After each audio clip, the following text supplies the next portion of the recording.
Hei tid, så det atter her vi en nødgen parti av Hjertamal. Og vi Anja Hansen som teker opp og redigerer, Ronny Pettersson som teker seg av Ljøvnen, Paul Fære og jeg selv, Daniel Adol Jakobsen, er hjertelig velkommen til henda parten av Hjertamal. Og jeg er ferdig å spille på hva du hånden ligger av hjertet i det. Så jeg har vært opptidsen i Kolossbrevet. Og vi kommer oss ned lese sin til Bibeltøyman Gjørskvald. Om til brevet, ja. Og så tok han fram etter og i åren kapitlet, det var Ragnar, ja.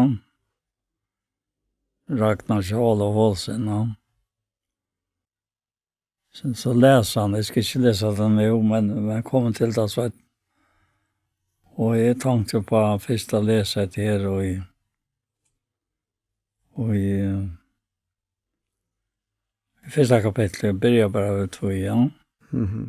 Altså Paulus, vi vilja Guds apostel, Kristi Jesu og brødren Timoteus. Til hinnar høyle og tryggvante brødre i Kristus og i Koloss. Nei, vi tykker noe fri fra gode fer og kanskje du kan lese om. Ja. Og synes du? Fra Maløy. Ja. Vi takkar gode og feir Herre okkara Jesu Krist, alltid tar vi bia fyrir tikkun. Tøy vi har hørt tryggtikkare av Kristus Jesus og kærleikan og tid heva til all hine heiløve. Fyrir vånarinnar skuld som tikkun gøymt i himmelen og som tid framan undan heva hørt vi åre sannleikans ui evangelien som kom tiltikkara, eins og til eisni i öllun heimenon, og blir avvokst og vekser, som tja tikkun fra tøydeie tid hørte til, og av sonnon lærte å kjenne nøyegods. Hitt samme hava tid jo eisen lært av Epafras sin elskar okkara som tjener samme vi okkon, og tryggvor tjenare Kristus fyrir tikkun. Hånden som eisen hever sagt okkon fra kærlega tikkara og i andanon.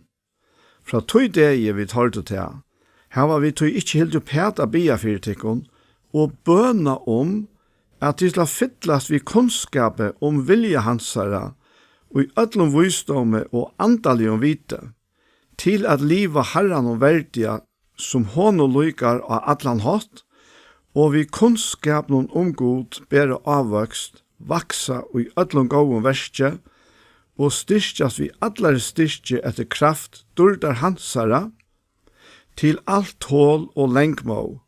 Så tid vi glede takka færen som gjør det okkom før for å få parst og i arva lot i hina heilagra og ljøsnon. Reiv okkom fra valde myrskursens og flotte okkom inn i rujtje elskaja sonasjons. Og i hånden heva vi enderløysingsna, fyrirgjeving syndana. Han myndgods hins avkjønnelige, og hin frumbarne alls skapnings. Tøy og i hånden vær alt skapt, til og i himmelen og til av hjørne. Hitt kjønnelige og hitt avkjønnelige. Vær til nu hasete herradømme, tikkner eller vald. Alt skapt vi hånden og til hansare. Han framan undan øtlån, og i hånden til alt standande. Han høtt likamsens samkomnar. Han som opphavet, hin frumborne av hinnom deio. Såla skulde han i ödlom vera hin fyrste. Tog gode lukai at ödl fytlingen skulde bygva ui honom, og vi honom gjera alt sått vi ser. Vært han jo til som av hjørn etla til som i himmelen Ta i han gjør det fri vi blåe krosshansara. Eisne tikkun som eina fyrir vår gjør honom fremmand og vår futjendar av sinnaleie, og i hinnom øndu verskon. Tikkun hever han tånu gjørs sottar og i holds lika med hansara vi deianon, for å føre tikkum fram for asjonsyna heiløv, lytaleis og avlastande. Ja, alt er gans. Hun er stekke her. Ja. Det som særlig grøyt med det, jeg leste den. Satt i kjølen utenfor. Det jeg nevner her oppe at alt er skapt av honom. Og så sier han, det er skjønlige og det er skjønlige. Avskjønlige. Nevner bare tingene. Ja. Det er med det som det er varmer. Og kun innanfra. Og lykkes som fører inn i akkurat lovene tråden som hansare. Hansare tråd. Som skal livet i som lika med resten av akkurat lovet. Ja. Jeg har alltid det som er medtallig størst. Ja, det av medtallig størst, altså. Ja. Og på en måte kan man godt si at det er for på akkurat vidt. Ja, det gjør det, ja. Ja. Og det er sikkert nek som har vært torsførst vi at godtaka til at skaparen selv kommer og blir menneske som en av okkon. Ja. Det er bare så størst. Og jeg doer, man kjenner dette, så doer jeg ikke suttje at det kunne være i ørvelse, og så slett ikke være bedre enn akkurat det her som er. At han som skapt alt kommet til okkara. Det er akkurat som man får inn i noe helt nøyt, altså. Det er alltid nøyt. Ja. Så det er et år som alltid er nøyt, og tala som en kan nøyt høyt, ja. I så var så kær for himmelen et år som alltid er nøyt. Ja. Og hvis vi som trekkvande, tar vi nå, det er objektet til gode færger noen, og sånn og noen, og en alliantan, at jeg får alt dette frem, og jeg akkurat tog, altså.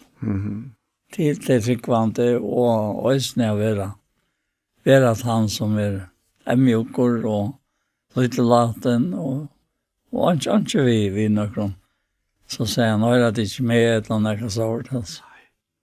Alt det er så illa vekk, altså. Du ser inn i kjøkkenen akkurat som det bør ha klart, da. Ja. Og det som er så avverst at det enda tidlig, og så nekvom brøven, som Paulus, ja. Det er det, ja. Ordentlig, ja. Ja, ikke bare ett brev som omtales tingene, men flere, ja. Nei, flere brev omtales, ja. Det er mest av det hodtakende at som Sankre sier, det godspøt, nå skal ta være til Salomon jeg gjør det tid. Hans navn jeg elsket av ville bedre. Og mens og heimren og i kile med oss og et eller annet til. Kile vila. Ja. Og jeg følte jo noe så trångt at det satt, ja. Det som kommer til med det samband eisen gos og medalja størst skaparverk God har gjort det så størst at tilsynelatende kunne mennesker halta til at det kører bare seg sjølvånda. Ja. Men det en som helder det oppe. Og det han sjølver. Og han men han sier eisne her i Rombraun første kapitlet og helder til vers han heter vers 19. Tror jeg at i verileggen så burde ødel kunne råkne seg fram til at skaparverket skapt. At det ikke bare å komme til av seg selv, og det blir ikke til. Det så helt avfædelig og medelig snilt sammansett. Og han sier så her i Rombraunen at det som vitast kan God, ligger dem jo oppe. God har gjort dem til åpenbærst. Og så sier han, og skjønnelige være hansara, bæg evige kraft og goddomleie hansara, sast fra skapan heimsins, ta skilst av verskon hansara, ta hava til onko avsakan. Og til for så vidt akkurat det, en øyla kraftig tala ligger ui skaparversjonen, men den sterskaste talan at Gud kom sjálfur ui Kristus og ble menneska som vidt. Ja. Vær her å gjøre det, og til stedfest. Det ingen andre søvlige personer som så nekv dokumenterer av enn Jesus ur Nazaret. Nei, det trykker jeg. Det som jeg nevnte her i åren kapitlet og i Kolossbrevn det her. Han sier i vers 13, «Øysene tikkon», altså som har deg og i synden tikkon. Ja. Og i avomskarna stand tikkar alt nå. Kjørte han livande vi hånden, han fyrirgav okkom, ødelmisbrot okkom. Utstrykka i skoldarbravet, møte okkom, som vi ovn søgn og tjekk okkom møte. Han tok da først vi en neklat av kross. Så var det det som Ragnar kom i kjørkvallet. At han vakte meg hjert opp, da jeg lest 15. vers. Han avvåpna i teknenar og valtene, og gjør det til skammar for egen aldra, da han har krossen og vurste seg som sier herre i hvertøym. Ja. Og lette det omkant om at det kom fire med eller drekka, eller vi var ikke an til høgt og i sol kom, eller sabbat, det var vi gjør det framalontan, visst. Ja. Det her slipper å forstå inn i mynden. Og det er øyelig tråkande mått til å forstå dere. Ja, øyelig. Men her stender det så klart og tydelig. Han nevnte til at vi har skutje, at det var 16. Det jo skutje tess, og vi kommer skolte, men lika med Kristus. Akkurat. Altså, det vid. Ja. Lika med Kristus. Det vid og i Kristus. Altså, alt knytt sammen i hånden. Ja, alt knytt. Og han hever fullførst verset. Han hever helt til ødelbøyene som skulle haltast. Han fanns ikke sikker i nøkron bråte. Så han fullførst det som menneska soneren, som menneska badne. Ja. Ja. Og til å si en av okken. Og så har han bøtt for okkara brot. Ja. Så at vi er fri i det. Og tog det så øyla godt at han sier, «Læt det tog ångan døma tekken for mat, eller drekka, eller vi vujjan høgt tog solkomme, eller sabbat». Nei. Det vil si at vi og i verlagen fullkomlige fri. Ja. Og det det ganske nek som resasinter, at vi så fri, som hette året gjør dere på om. Og vi har det ofte best som mennesker vi at ha på og regler til halvt dere, til at bli stort av. Va? Ja, men det så rævlig lemmjante for det likam som vi er ro i. Det sa du? Jo. Altså, det forstår han det, okkon og likam. Og i det praktiske det sjåvande godt at det regler for hvordan vi køyrer. Ja. At man bare køyrer i høyre søye til dømes. Det øyelig hvis man kunne kort bære i høyre og venstre søye senere. Ja. Og så var nok sånne ting øyelig praktisk. Og det ikke her til ligger det her.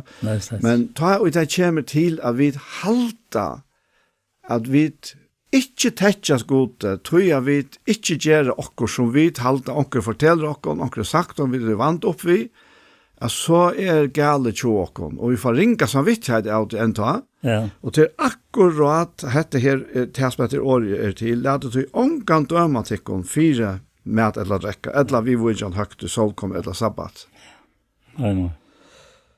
Og her det som han sier, at det er jo skudget til å komme skulden, men lika med Kristus her. Nettopp det, ja. Så kommer han inn til sigerlønn, altså sigerslønn. Det er omkring rena sigerslønn og fratikken. Og man kan regne etter vi emjukløyka og ønklatorskan vi til at han tekst vi til som han vil se i sjøvnen, utan grunn, opplåster av haltlige sinnesyn. Og da stender jo i rombrevnen her at det gamle mennesker har krossfest i Kristus. I det at synda likam skulle være til lunches. Så vi ikke skulle langer tjene synda. Og synda likam til lunches, ja, så blir det til at tjene synda. Det er han sitt fire. Det man fruer. Det man fruer, altså. Men det är halt är så snilt vis ner att han verkligen teker boa skynar vis ner.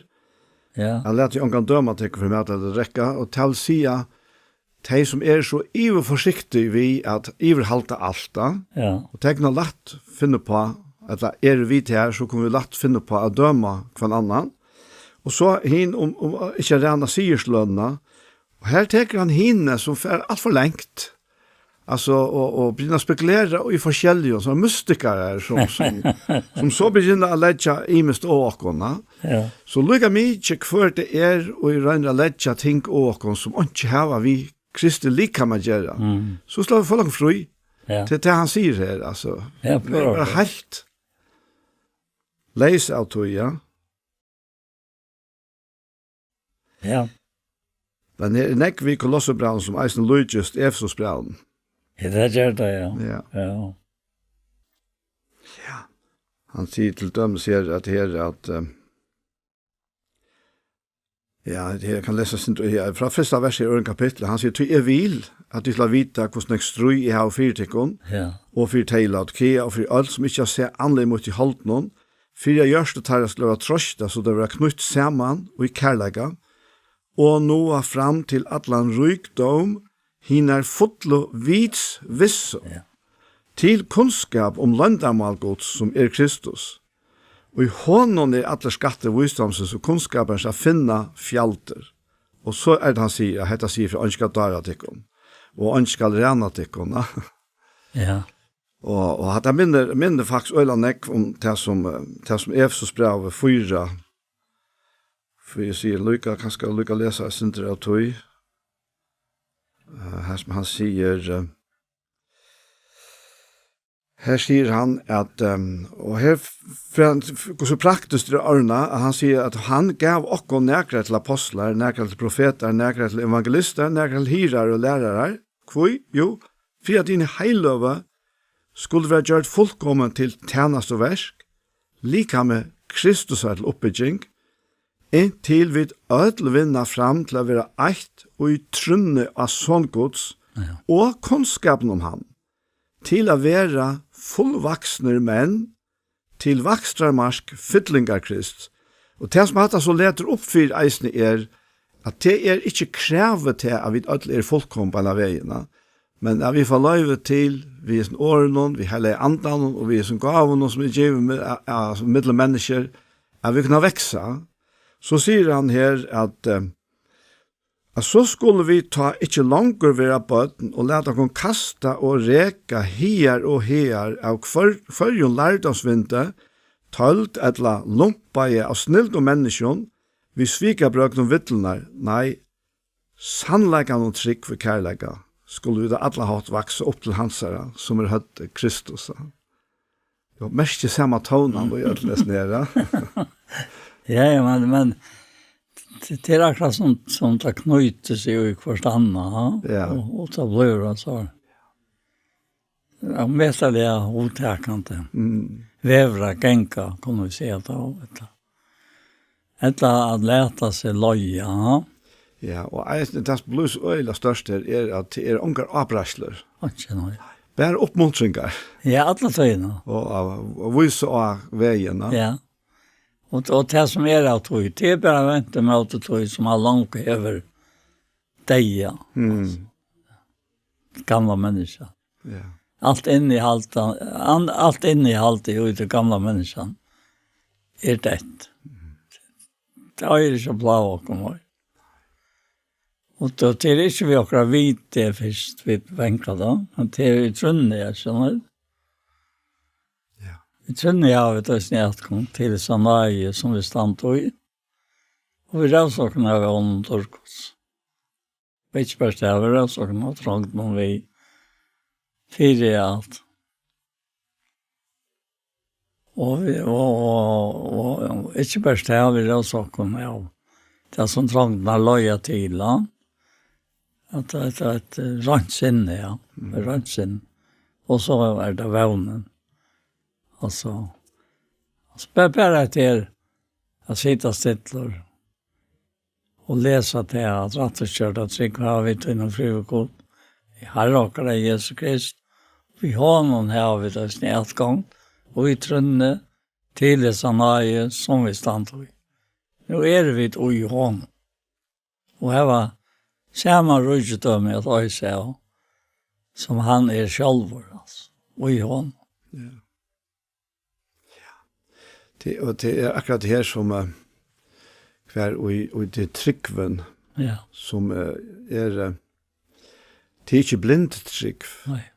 Det av gode given tryggv, som leder opp for oss. Vi tryggv fæta vid at heimelen skapte vi åregods siden til dømesa. Og tog kan det ofta bli så øyla nyttelest for å tjekkast og trætast ut fra lukka som det fornuftige at vi skapar versen og kjalt om vi da lyser alt det der, og det så leisende, ja. Men vi vinner ikke mennesker via træta. Slett ikke. Slett ikke, ja. Nei, slett ikke. Men vi det enkla årene som har sånne avmedelige kraft hos her, som ikke annet gjør, kan samarbeides vi. Altså. Det blir ikke til. Nei. Nei, det blir slett til. Altså, hver, det ikke hever vi, altså, om vi klok, eller favois, man sier, eller mangler klokskap, det ligger ikke til planen, jeg tog det trygg. Nei. Det røkker bavon, parster, kan man si, som har byttet opp i tærboa-parstene, ja. Akkurat. Begge klok, eller omyndig, som det vil bruke til året, ja. Så... Og det var signar alt som teg imot trygg. Ja. Det her det ligger. Ja. Det trygg.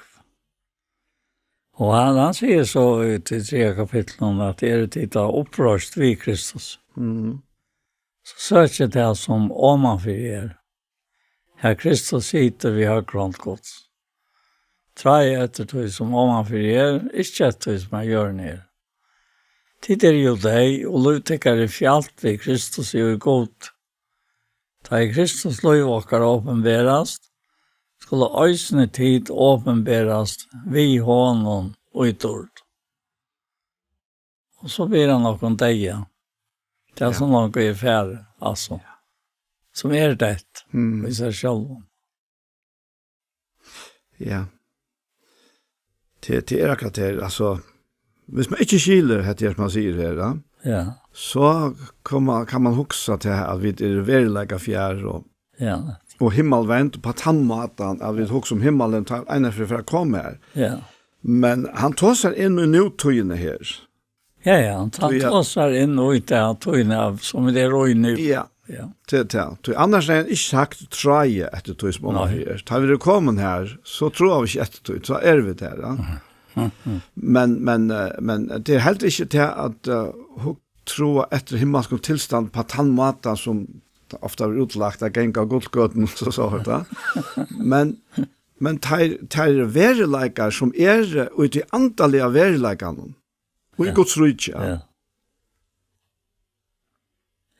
Og det ofte, det blir syndet diffust for dere, og det bare hele andre som kan hjelpe dere, vi at skilje i middelen, at de bøybla tåser ofte, jeg vet ikke om det mest til det her, men jeg har lagt mest til det før, at han tåser om det som i himmelen og i flertale. Ja.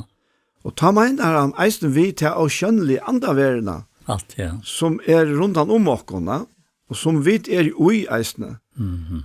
Guds rydde kommet innan i oss. Det som Jesus sier, at Guds rydde ikke så sast vi egnon, men til innan i oss. Og til her, og Paulus han tåsar om stinsene. Ja, det han ja. Så kommer han inn her i vers 13 og i 3 kapitlet, at ompera kvartan. Ja. Og fyrir ikke av kvarstår. Og man kan jo klæve mot i omkron, som Kristus er fyrirgivet tikkun, skulle jeg også tid fyrirgivet. Men i alt dette, klæget ikke noe kærløykan, til han er band fullkommeløykans. Og frier Kristus er røye gjørstånd tikkara, han som til øysene var å kalla til, og i øynene lika med, og være takksom. Det at i år Kristus er bygget rydelig mittlen tikkara, så tid og i øtlomvorstående læra og amena hverst anna vi salmon, lovsången, antallet i voisen, og sin tjeneste gjørstånd tikkara for god. Jeg kan godt minnes en at jeg må løyve, da jeg etter var en nødje verler som heter jeg kunne synge, altså ofte så får jeg salmaner og fann så omkring salm som jeg kunne synge, altså av hjertet, at han hatt helt unge dranker, altså. Det er å møte alle som da virker jeg at være hodtekende. Det var ikke jeg som gjør det til at det var tog hele anten. Han var inne i hjertan. Han drev da. Han drev her. Men det som vi sitter og gjør nere, han blir jo tro at du som omma frier. Ja. Det virkningen av det, ja. Ja, virkningen. Den fyrre virkningen av at vi legger av alt det som ikke er alt retta. Ja. Og han brukar det på tammaten. Han sier at nu skal jeg legge det av alt sammalt. Og han brukar så at det her, ut av nødvendig versen, at tid har jo lært til ur hinn og gamla mennesker og verktøys. Ja. Og lært til ui hit nødja. Ja. Som vil enda noe til kunnskap. Ja. Så effekten av at troa etter tog himmelska er at man vil legge av seg, og man vil ta på seg, ta gåa. Ja. Og til det som rykar heimen i det eisen. Ta i vidt livet hette livet er. Ja. Og her er ikke fordømming, her er ikke avbrasla, men alle sånne vellegging og oppmuntring. Ja. Ja. Han sier også nere i 3 kapittel over 16 at alt som det gjør i året, etter verst, gjør det alltid navn i Herrens. Jesus er takkende gode ferie vi hånd. Det er bare så selvsamme øynfalt og i andan. Det er det. Det trykker til ta, og han mener vi har jo ikke nevnt hans hensyn, at vi andan og lærer meg å tale om det, så takk for ikke opp helt. Og gjør mange salene sjæler som ligger i sintene selv. Så er det brød nyere i hjertet sinne, alt. Jeg har med selv og ned, ta bådskapet bestes der inne, som øren og hjertet fer. Og det er det som er vanlig vittig, sånn. Akkurat, ja. At jeg skal fære i kjøkkenen. Ikke stekka, altså at han vil muren, men fære i kjøkkenen muren, og inn i hjertet av menneskene. Ja. Ja. Han sier også nere, og jeg har ikke da vært tid, koner være mann og tikkere. Undergivnar som sømmer seg i Herren, og titt menn elsker koner tikkere, og være ikke borste vidt det, og titt bare nakte foreldre tikkere, og i øtlån, titt han lykker Herren, og titt fedrar ikke bare tikkere til røye, så det misser mot. Så her er familien øtla, altså, samla. Og jeg kunne nevne det så. Ja, han er faktisk øyla praktisk reisen. Ja, praktisk. Ja. Det er bare ofte til naturlige mennesker. Det er så ofte så øyla torsførst vi er godtaker. Ja. Det er enkla. Ja. Og beste eisen, som er best for dere. Det är strøye mittlen halt och anta som Ja. Som här som akkurat tillvära lika till vid komma bort ur här så lika alltså hemma till herran. Ja, det är så lika som vi begår i och som templet i antans. Och då tar jag det folk att det var respekt alltså. Ja, det kom en tanke till mig nu i vikne om att här vi Guds rike som bor innan i oss. Och det fullkomne. Ja. Så det näka som fullkomne. Oj. Som bor i oss, som en pastor av oss. Ja. Og til å si faktisk lika mye hva som mislukket vi kjenner oss utan så det her det som bor i oss. Altså, det hever sikra og ikke kan nema det. Nei. Ikke kan gjøre nega som helst da. Men vi kan snakke om det i morgen. Det var ur Matteus 13. Ja. Det her som men vi snackar om att ofta näck för hade 13:33 ja. Kan Jesus ta så luktelse då? Så säger han och i vers Matteus 13:33 att anna luktelse talar han till Tara och säger att rike himmelriges lukt surdaje som kvinna tog och leie och i 3 mål av mjöle intill tava kyrka allt sammalt da.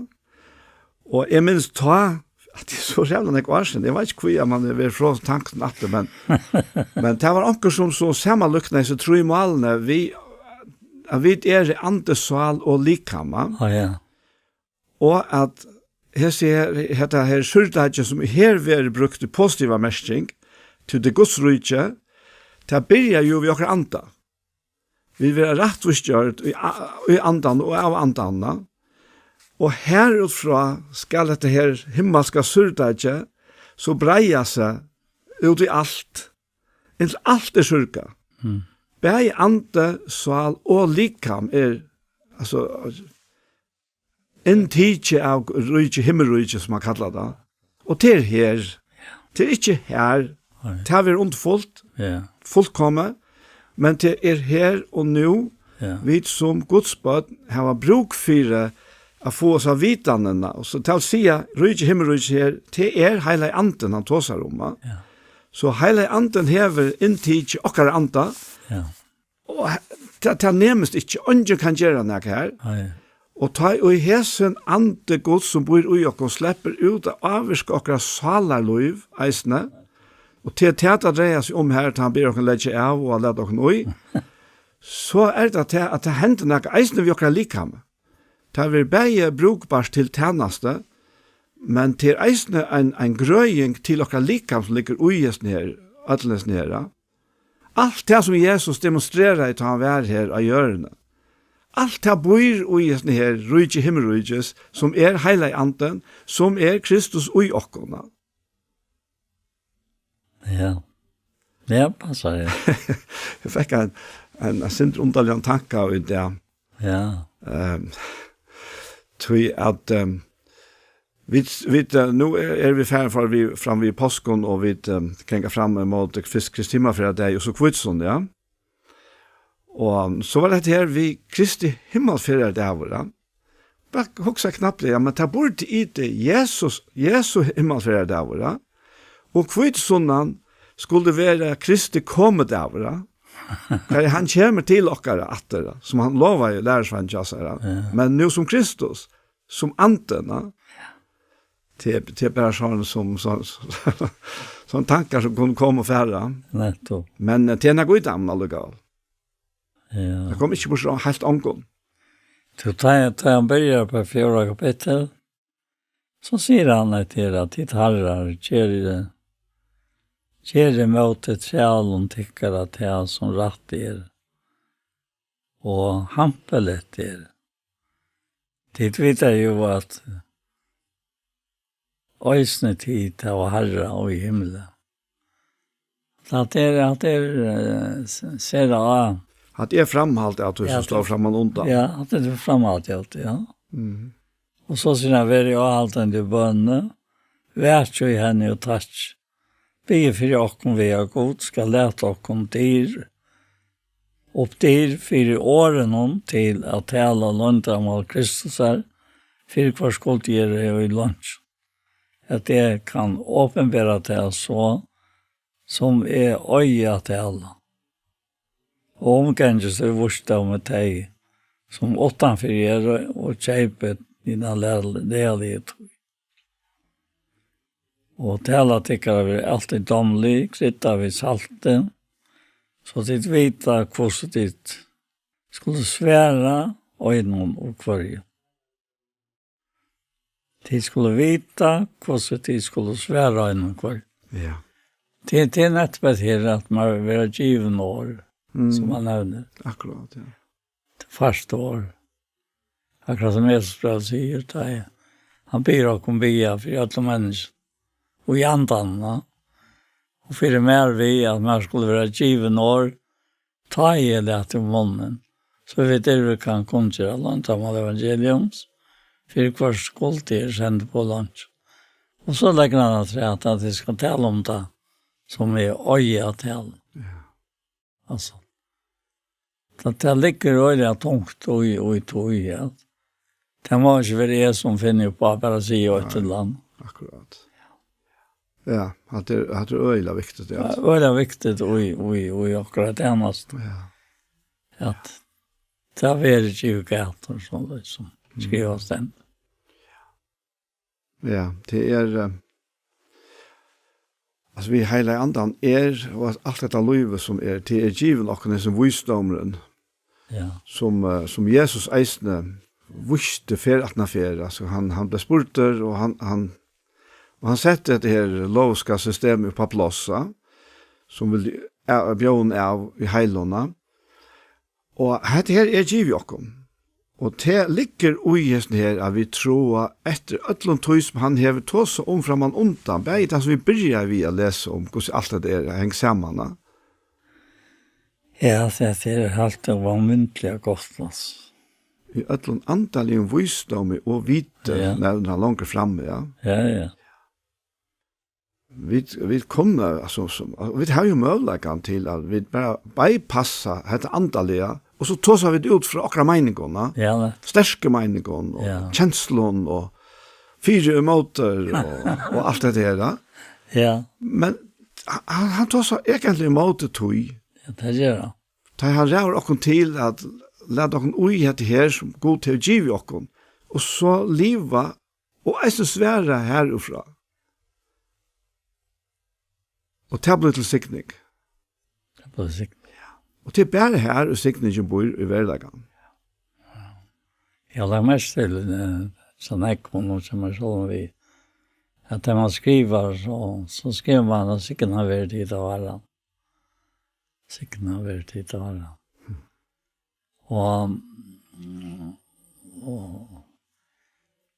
Og det er ofte gripet med å se hva jeg skriver det. Det är Herren som har skrivit. Det är han som är lätt att skriva. Nere i skriften här. Ja. Så jag säger. Fyra vi skulle leva ut i sikning som han ger. Och inte egentligen hur rävs någon av det som människor kunde ge. Akkurat. Ja. Och tar vi så också om att det här är överläggan giv och en ötlåna. Ötlån, ja. Og vi her til fire kvann annan. Ja. Altså, mengan imskan hatt, altså. Og det er helt, man kan, det er som mennesker kanskje ikke suttja av praktiske ting som, altså, hjelper veit øren som har bruk for hjelpen, ja. Og alt, altså, bei andalt og tøymelig, til renne saman og å være tjeneste. Ja. Han är rösten praktisk och alltså han säger i kända vers i Kolosserbrevet 4 hur som är konst skall Tychikos hinälska i broren som så troliga hjälper mer och tjänar samman vi mer og i herran om bera til kom bo om. Han sendte jeg til tikkara, just fire at de skulle vita hvordan tilstender tja okkon, og først at han skal, og fire at han skal trøsta gjørste tikkara. Trøsta gjørste tikkara. Det er øyla nekv ender hit, det er at få trøsta. Så at vi har noen erta som en kan hette, at det er mest av ham. Men jeg kan godt si at nå er det sjukkelsen og gjøre videre, ja. Det er en omettelig glede, sånn jeg kommer mennesker. Det man kommer av videre, ikke alt man ikke kjenner deg. Og som når jeg sier, jeg kjenner dem ikke. Og tror jeg vil at jeg skal kjenne deg. Det var det. Det man har kjent deg før, ja. Men man var ånka til at han neka fåra fire til alle som har en kjevet. Ånka det. Det er øyla flytting av mig. Ja. Ja. Og vi er jo et kattla, ja. Ja. Ja. Det er fantastisk å ha disse brøvene, altså. Så når jeg 100 år, og nesten 2000 år, at han hadde skrivet, ja. Ja. Ja, var det om vi tar det var som du tog å lese enda nå. At vi som... Halsunar, mener du? Ja. Det tog det. Ja. Han... jeg kan lese her fra vers 20. Han sier, er starskus som fengt sama vimmer, leder helsa tikkun. Eisne Markus, sysna band Barnabas. Ja. Det er av og verst. Han hadde finnet bo om, kommer han tiltikkere, så tar jeg imot honom. Og Markus, han var jo problembattene, som man kan si, og i leie fellesskapet mellom Paulus og Barnabas. Ja. Da han bare rundt fra dem og for heimater av en misjonsfer, og Paulus tok det ytla opp. Ja. Så mye ytla at han ville ikke ha Markus Visser etter at det for å stå etter, ja. Ja. Og det ble veldig kvast åras strøy mittlen her på Paulus og Barnabas omhentan her Markus. Ja. Og så la skiltes her. Og vi leser omgang de atter at Barnabas og Paulus hadde nægget sammen. Men her kommer Markus, Johannes Markus som er kallast da. Ja. Nu kommer han inn etter bøylet. Det er å si han satt ned og finner fellesskap atter vi Paulus. Så det var ikke noe som var evet galtende til Paulus, eller ikke det var vi Markus å gjøre. Så kommer han, sier han, så tar jeg imot honom, og så mener han tar jeg vel imot honom. Ja. Og så sier han, vi er eisen i Jesus, som kallas Justus, leder helsadekkon. Av hinnon omskårene heser tar einaste samverska menn for rydje gods, som vorne mer til trost. Ja. Epafras leder helsadekkon, han som urbojetikkare, tjänare Krist Jesus som alltid strøyer fyrtikkon og i bønnesøgnon, til å standa fullkomn og fullvis og i øtlån viljagods. Tui gjev hon ta vittnesbord at han gjør seg nekkan ommerk fyrtikkon og taimon i Laodikea og taimon i Hierapolis. Og så Lukas, laknen hin elskaje, og Demas let helsa tikkun. Og jeg var øyla, altså, hadde jeg sånn toner som du nok ikke hører det i brøven, i samskiftet. Nei. At Lukas, laknen, han omtaler som hin elskar. Det ja, helsebrøren og i Laodikea, såleis nymfo og samkomne i huset hennare. Ta i hetta brev lysi opp tjatikkun, så ikke ta til at det eisne vil lyse opp i samkomne i Laodikea, og at eisne tid få lyse brevet ur Laodikea. Sige vi Arkippos, akta etter tjenestene to finnes jo herren at to fullfører henne. Så her virker det som om at Arkippos kanskje blivet en motleser. Og Paulus oppmuntrer han her. Og så sier han enda her i siste verset i brevnen at helsan vi mine Paulus har ekne hånd, minnes lantje miner, nøyen vil vittikon. Ja. Altså det antar alt av som han selv omtaler, av Guds nøye og Guds visdom og vite og alt tog, ja. Så det mest områdende at øye heter her som han selv hjemme, altså, i samkomne. Ja. Så en egen hjemme. Ja, og det som fyller øyla nekk ved brøven eisen her, samskifte, samværende middelen okken som tryggvand, ja. Ja, akkurat. Ja. At vi fyrirgjevande, altså, ombærande. Ja, vi mennesker, og vi gjør feiler, Ja. og i stedet for at sabla nyer og kritikke, så at ombæra og fyrirgjeva og stola heltere og hjelpa. Ja. At det det som skriften lærer. Ja. Det er helt for bare at lundgång for en själv. Ja, og kanskje for flere andre reis. Ja, just det. Ja. Så det man kan inte fjällas för gott. Det han var inte allt. Det blir tid att. nei, det så han så igjen out, men samstundes så Ja. han så oppmuntrande. Ja. Så han drever okkom vi sånne kærleika innatter, ja. Ja, det gör det. Det som jeg vet ikke om du ikke ångte har fortalt denne søve om pappan og badne være av vi ute i vanta, Ja. altså at lytte badne. Ja. Og pappan visste hvis han får råpa, så klakka han da. Ja. Og så var helt galt, ja. Men så fikk han det her lokkande, kærleksfulla tonen framme. At det innatter. Ja. Og det akkurat det som godkjør. Skulle jag gå minner till om hur man speklar kommer nog i det här. Ja. Som man för så många år så är han var så glad över för det.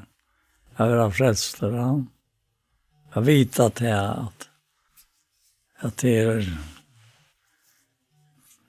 det kom på plats sambandet med mig och han. Och, Ja. och så för att det att alla tvinna vara vandrat alltså. Här som vi lever.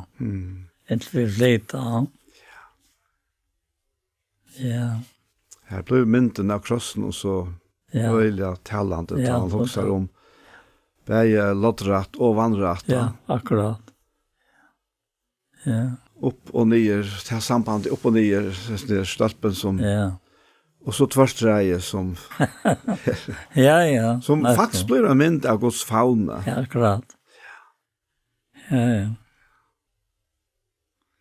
Jag har också haft om de här mynterna som man behöver. Han visste inte hur han skulle få en annan att räkna vi att det var kommande här. I mitten han och en annan. Ja. Och han lägger sig utifrån samkomna. Ja. Och jag lägger mig till dösnet där jag var nere i Brighton. Och bosatt fram med gamlen här. Det är så att ölen är framför för det tog som Peisene. ja, pejserna, ja. Och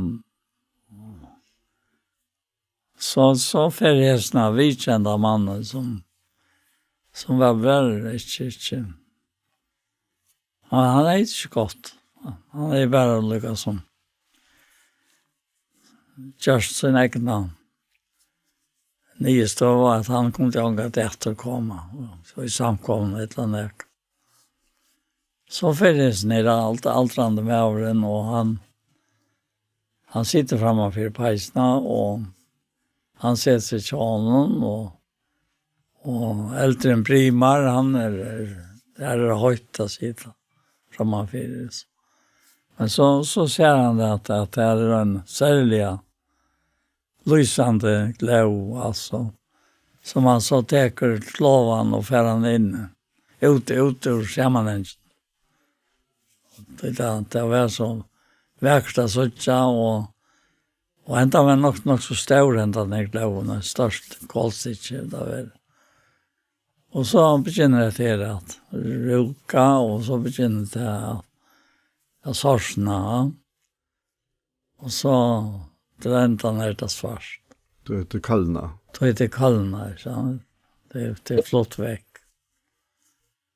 Och så hickar det in och på han och så jag kom, så. Säg bara det. Jag kom.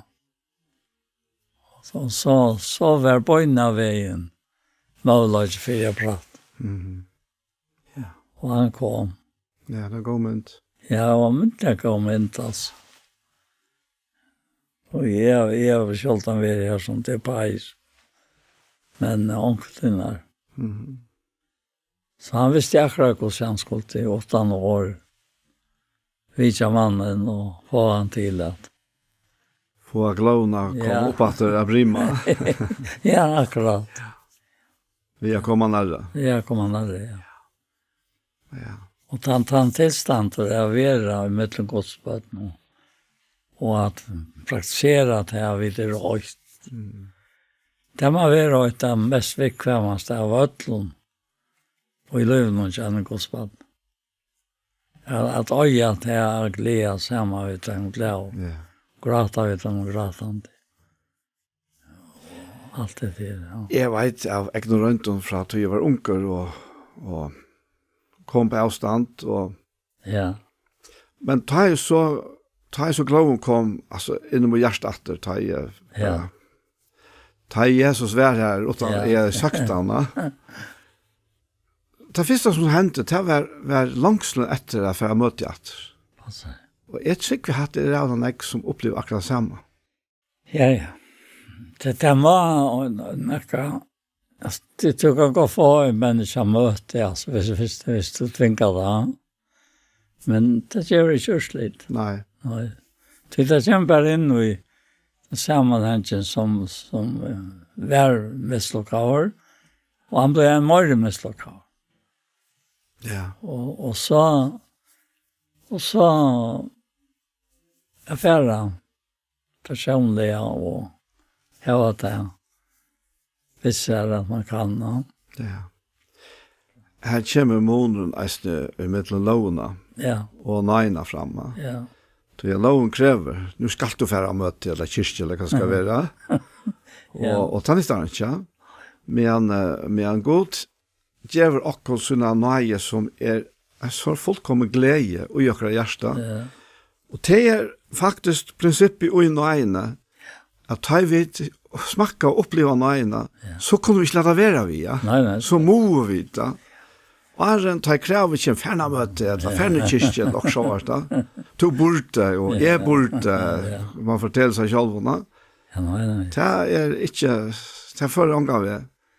Jag minns det en affär, det var en närvaro som var äckliga bracklig och han gick ner och möte och det var en öronsplats i färgen en här som är värre. Och så säger vi han att kvui är given att komma och möte. Och många lögner också kunde vara. Han säger vi med att Paul kan säga det till att jag kan inte tänka möts. Jag säger kvui. Jag kan slett inte vara vi och stanna för på telefonen och tala. Och det är ju slett förfyr. Jag har inte samband vi har. Men det är akkurat för mig som ett eller annat dröm jag fär upp och jag säger ja men så är bara så kärran alltså. Två personliga. Då säger vi igen alltså. Och allmäntliga förekommande med år. Omkanten är för närmare och näka. Men sa sina egna förlägenhet alltså i för god det. Ja, men jeg tykker at det her det som bei halte og fortsatte rønner lumpak vi å si at vi er ikke noe god. Ja, akkurat. Hvis det er en fire at Ja. han har gått i jokkene. Ja. Og til han som arbeider i jokkene, ja.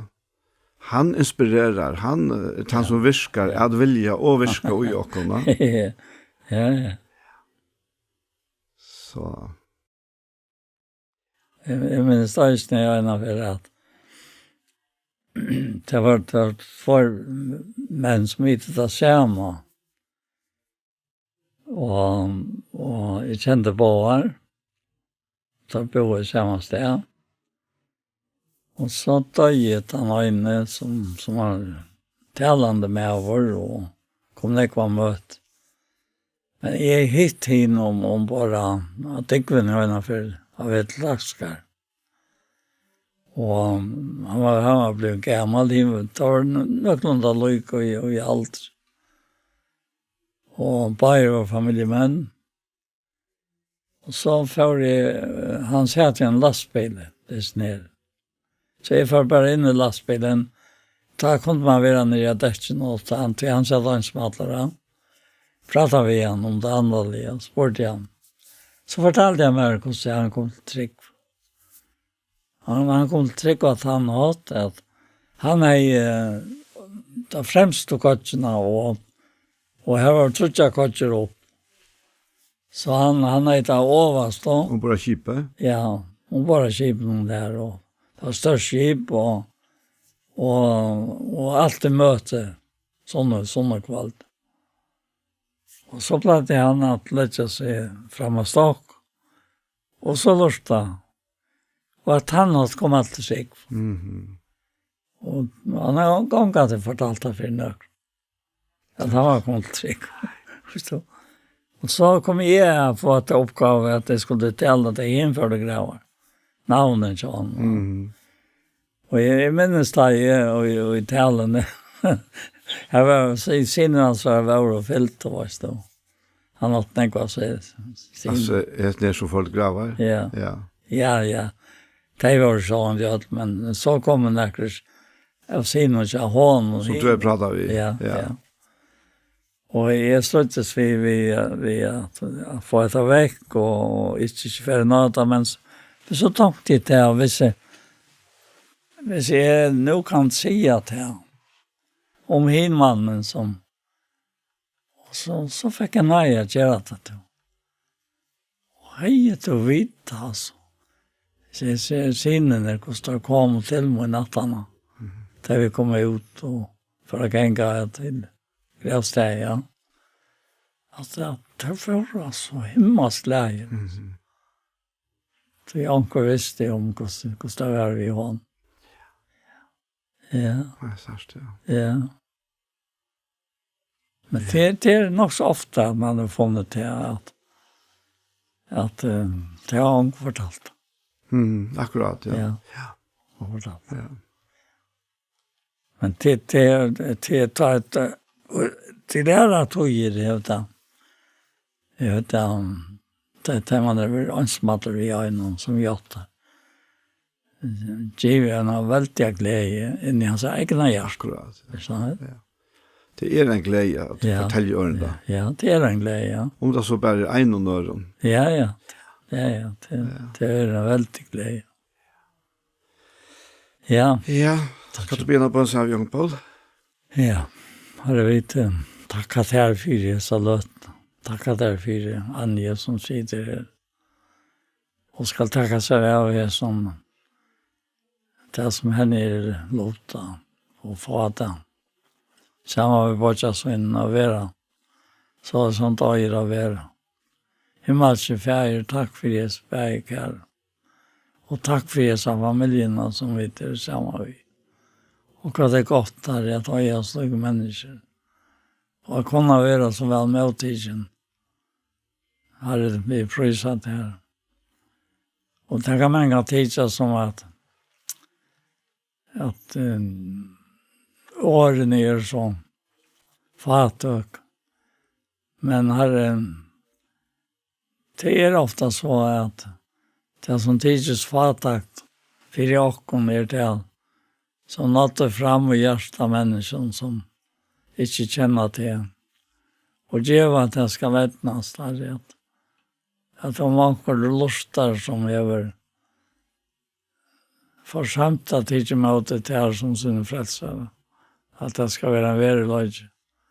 Och geva åkken herre som bror och i herran hon jag kunna veta tog in baden upp jag sökte hur röker det då där tog ner och hur jag mätliga stor kraften ner som viskar och jag vill ju viska att det kan vilja ta in hon som braven jag är om till alla. Tack för det herre och tack för allt ländan där och signat lockar att det kär och Jesu namn amen. Så hesenparsten av Gjerstamal kom enda, og vi får takka for jokken. Og vi Anja Hansen som teker opp og redigerer, Ronny Pettersson som teker seg av Leonon, Paul Fære og jeg selv, Daniel Adol Jakobsen. Tusen takk for hesafer. Parstar av Gjerstamal som har vært, der kan du finne av YouTube om du leiter av Iktus Sjånvarsp. Hesenparsten han kommer eisne av lagt her, og han kommer eisne av senter av Kjei, Kristelig Kringvarsp. Så en affär, tusen tack för det här affär.